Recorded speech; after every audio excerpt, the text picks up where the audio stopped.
Good Talking. good morning. Yep. Good morning.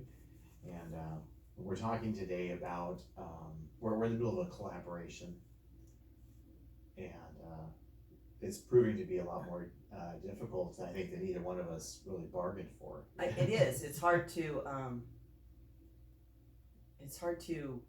I guess, follow a genre you're not interested or you've never written in, or Right.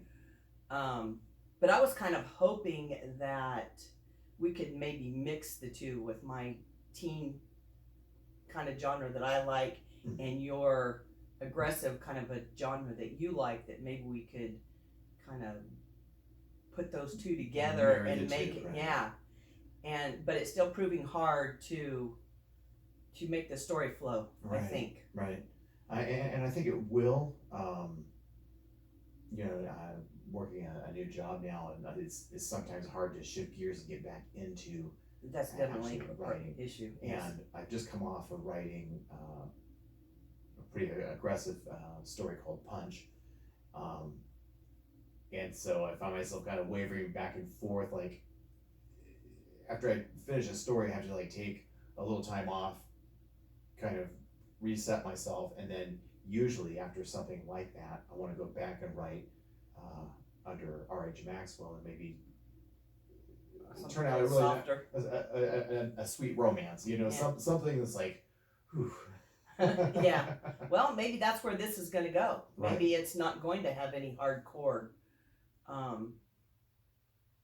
thoughts or violence, or not that violence was the thing, Right. but maybe that's where this story is going to evolve into. Right. Well, It's more of a.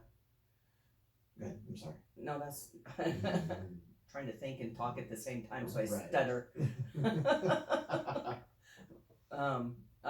I've started a new story that I've so it's going on in the back of my head. So, while you have the Carmella story, I was trying to keep because I like to write every day, and because that keeps me flowing. Right. But now I'm finding it difficult to jump back and forth from one story to the next and keep it straightened out. It's tough to have 2 or 3 projects going at the same time. Yeah, it is, but it's doable, and I think it stretches you as an author. Yeah, and absolutely. It teaches you, and I think if we can work through our differences, our struggles, we can turn this into something good. Right. It's already pretty good, and it's. I wrote quite a bit when you handed it back to me. You gave me some ideas, and then I went for it. Right. But I kind of left it. I didn't know if you wanted to take it in a more aggressive avenue.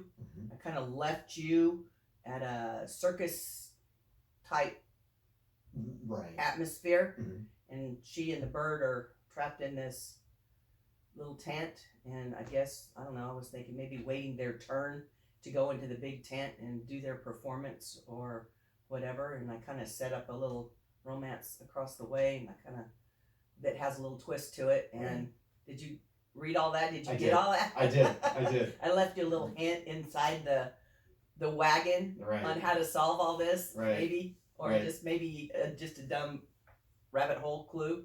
Right. However we want to take it, I don't know.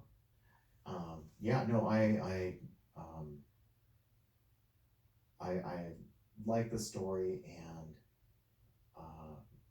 really want to expand on it, of course. So I kind of know what direction I want to kind of head with it, with like the whole circus and everything.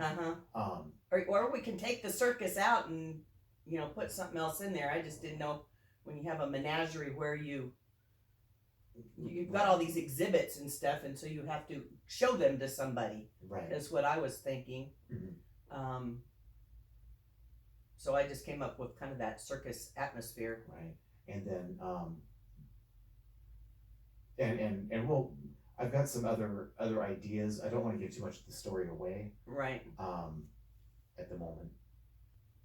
Now, the other thing I was thinking of is she's going to have to wear some kind of a headdress or some kind of disguise, because obviously she's a princess. Yeah. She's known throughout all of the kingdoms, obviously. So they're gonna do something to disguise her. Well, like in the love interest, I shaved off his mustache. Right. Which kind of gives him a different look. Right. And yeah, you're right. She probably needs a different kind of costume. Right. The Or and as we're sitting here, kind of talking about it, I'm getting more and more excited about the story. But the struggle I face, and I alluded to it a little earlier, is I'm working a 40-hour-a-week job, and so. And then I got stuff around the house to do, and so all of a sudden I'm looking at possibly hiring a gardener, and doing other things, because the time away from work is now at a real premium. I don't have the luxury of sitting and thinking about things and kind of like, oh yeah, maybe I'll write that. Yeah, it doesn't have to percolate. Right. When I sit down at the computer, I mean, I've got to hit the ground running. And that's really hard. That's really hard for me to do, is to sit down at the computer running. Right. I have this whole little routine that I go through, you know, and it even involves a shower, and then it involves stupid Facebook, and then it involves whatever, you know, I sort of write some little things in Facebook and try to get my writing flowing. Right.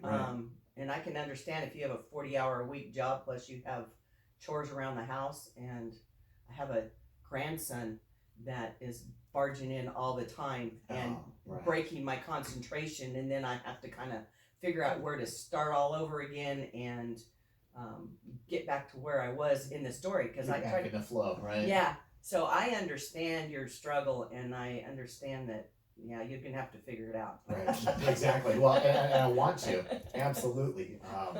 You know, and I don't want to let you down. I don't want to let the story down. You know, I don't want to let the readership down. So, you know, and I don't want to let myself down. Yeah, I mean, exactly. Really, when I think Frank Weeden is I think author. I'm a writer. That's what I do. This other thing is, you know, to buy groceries and pay the bills. Exactly. Because now, writing is not paying a whole lot. No, I don't ever assume that it will. But it's art. It's art, and it's what I love doing, probably more than anything. And I know that's true for you also. It's absolutely true, and not only that, I have to get all this out of my head. Right.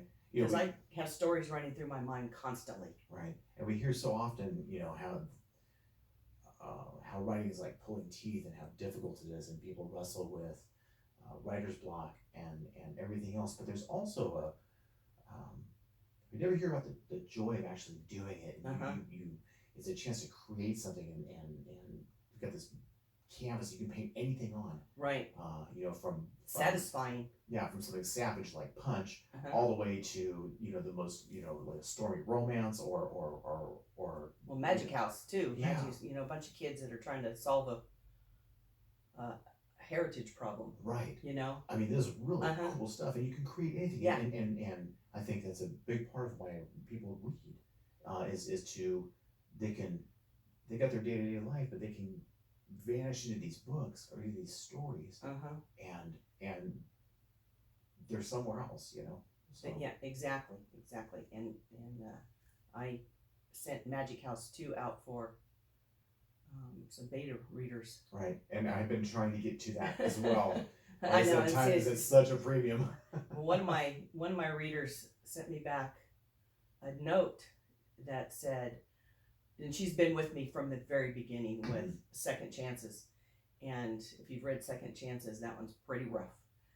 Now that 10 years later, that one is really rough, and she was telling me how much I have improved in my craft. You really have. From there to today to the second Magic House, and she's all impressed with my growth. Yes, me too. By the way, yeah. as your editor, I am so impressed.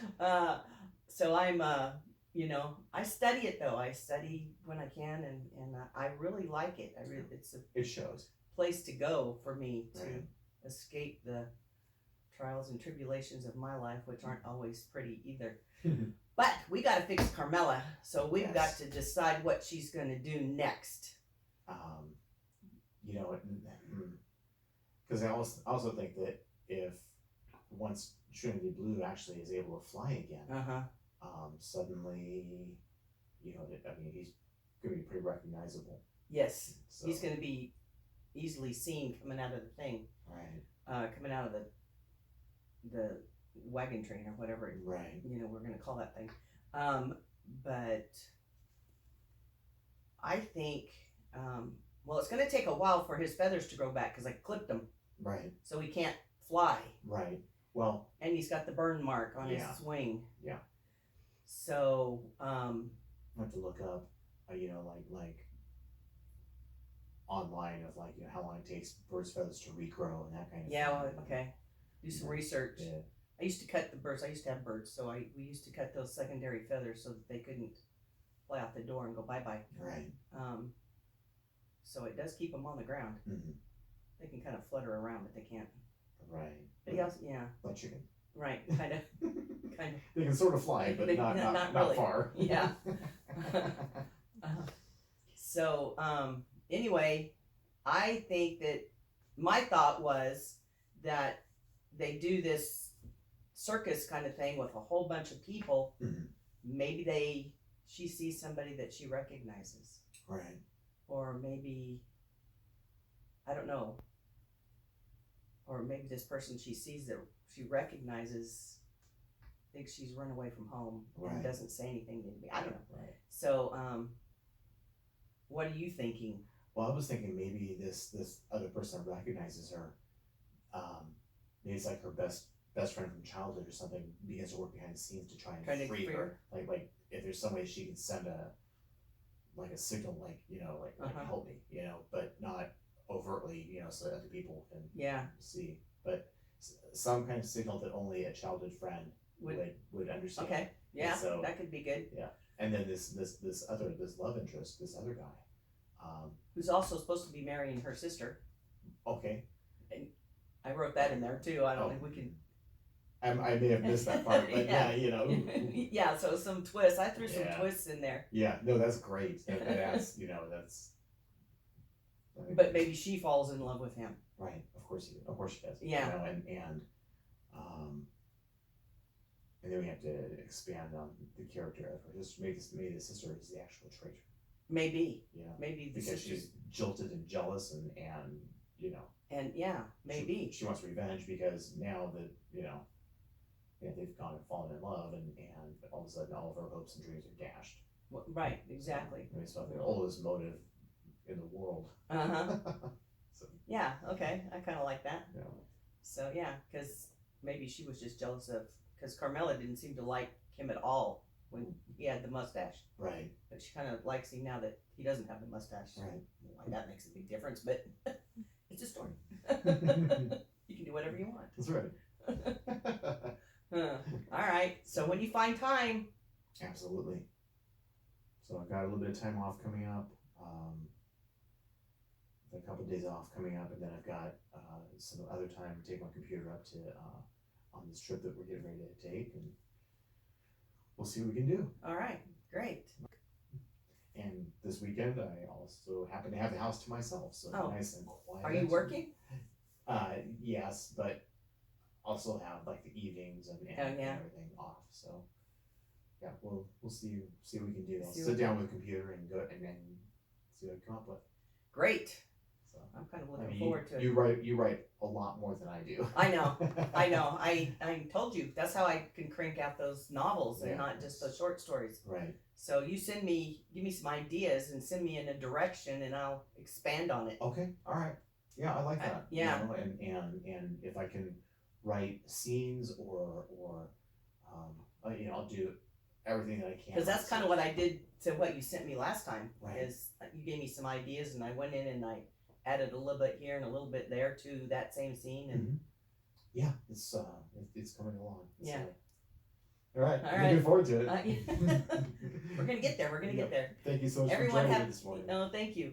Everyone have a great week. Yes.